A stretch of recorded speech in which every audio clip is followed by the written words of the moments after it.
Good morning, students. I really have a feeling I want to share with you today a piece of news I have just heard. One of the most famous Polish composer, Krzysztof Penderecki, died. You may have not heard his name, but please check in the encyclopedia something about his life. What I would like to share with you today is something very personal. As you know, I love music. Penderecki was, in my youth, the most strange and very new to my ear was his composition Threnody to the Victims of Hiroshima that he wrote in 1960. It's a very difficult music because Penderecki experimented with tones. He managed to get noises out of notes, and it was a very picture-oriented music for me. I could imagine this tragedy happening of the people of Hiroshima when I was listening to this music, and I was very, very young. My personal story with Penderecki is very short. I met him years ago in Washington, D.C., when my friend took me to a concert. We were privileged to go behind the stage and talk to maestro, because my friend Paul, many, many years before, taught his children English in Kraków. So Maestro Penderecki was very pleased to see him, and I was introduced, and I was very pleased to be able to meet him. Then years ago, we were invited, my husband, my daughter and I, we participated in the celebration of the 85th anniversary of his birthday in the National Theatre of Warsaw. It was a spectacular concert, a standing ovation for Maestro, for somebody who composed and was known all over the world, propagating the elite that the present government hates, something that we should be very proud of.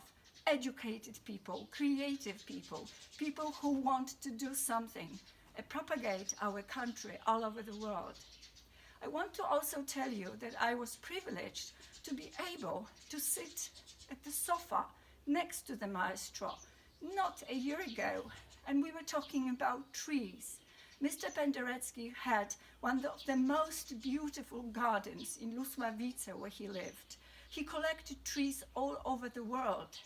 He even brought a very special, rare tree from tundra in Russia.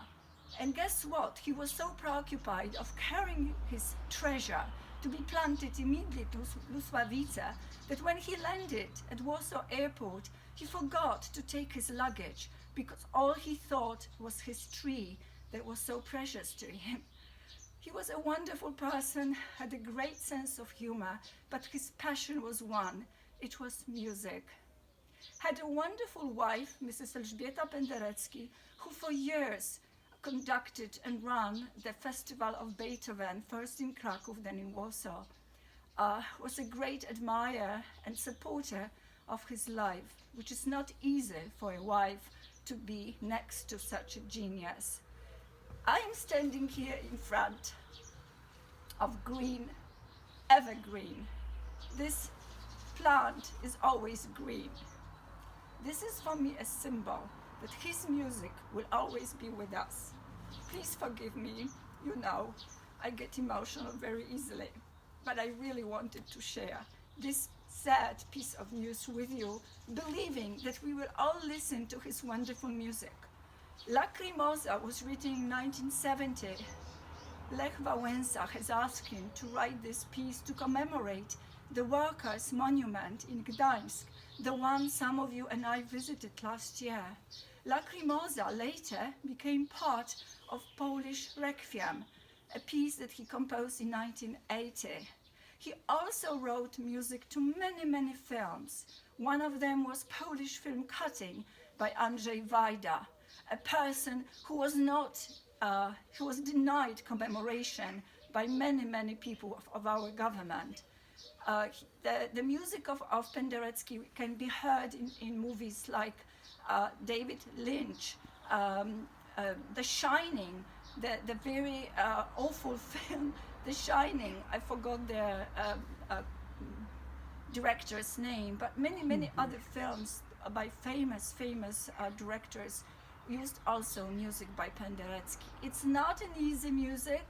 You have to train your ear to it. But my favorite piece is Concerto for cello, and that's what I'm going to listen now. So bye guys, and sorry I bring this news with the hope that will never ever cease to exist.